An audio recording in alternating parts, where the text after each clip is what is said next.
Hello বন্ধুরা, আসসালামু আলাইকুম। আজকের ভিডিওতে আমরা ফিনল্যান্ডের ওলু শহরের সামারের সময়টা কীরকম দেখতে সেটা ঘুরে দেখব। ওলু শহরের একমাত্র সি বিচ হচ্ছে নাল্লিকারি। তো এটাই হচ্ছে নাল্লিকারি সি বিচ। এর পাশে একটি পার্ক আছে এবং বাচ্চাদের খেলার জায়গা আছে। সাথে আপনারা মোটামুটি পিকনিকের করার মতনও জায়গা আছে এখানে।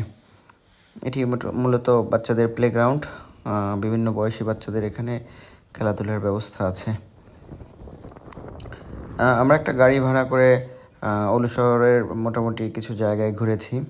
তো সামার আর উইন্টারের পুরাই দুটি রূপ আসলে।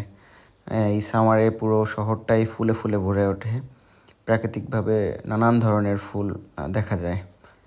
তো এটি হচ্ছে একটি থিয়েটার ওলু শহরের। প্লাস এখানে সামারের সময় বিভিন্ন ধরনের স্ট্রিট ফুড পাওয়া যায়। তো রাস্তায় হাঁটতে হাঁটতে আমরা আপনাদেরকে জরুরি কিছু টিপস দেই। ফিনল্যান্ডে আপনারা যদি ফ্যামিলি সহ আসতে চান, সেক্ষেত্রে বেশ কিছু পরিবর্তন গভর্নমেন্ট এনেছে। বিগত বছরগুলোতে স্টুডেন্ট এবং ফ্যামিলি একসাথে ট্রাভেল করতে পারত, কিন্তু এই বছরে নেক্সট সেপ্টেম্বর সেশনে ফ্যামিলি এবং স্টুডেন্টরা আসতে পারবেন না একসাথে। স্টুডেন্ট আসার 1 বছর পরে ফ্যামিলি আনতে পারবেন। তো সেই হিসেবে আমি বলবো চিন্তাভাবনা করেই আপনারা সিদ্ধান্ত নিয়েন। আর নরওয়েতে আমরা শুনেছি গত বছরই 5,000 ছিল টিউশন ফিস, সেটা অনেকটাই তারা কমানোর চিন্তা করছে এবছর। তো আপনারা এখনও ফিনল্যান্ড, নরওয়ে, সুইডেন, ডেনমার্ক এই কান্ট্রিগুলো ফ্যামিলি অ্যালাউ করছে। সো আপনারা চিন্তা করে পদক্ষেপ নেবেন যারা ফ্যামিলি সহ আসবেন।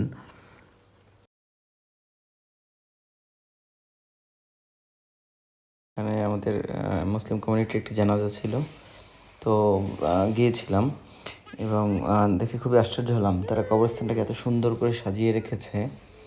তো ওই খ্রিস্টান কবরস্থানের পাশেই আমাদের মুসলমান কমিউনিটির জন্য একটি জায়গা দেওয়া হয়েছিল। তো ওখানে আমাদের আলাদাভাবেই দাফনের ব্যবস্থা আছে। আজ এই পর্যন্তই। ভালো থাকবেন, সুস্থ থাকবেন। পরবর্তী পর্বে দেখা হবে। আল্লাহ হাফেজ।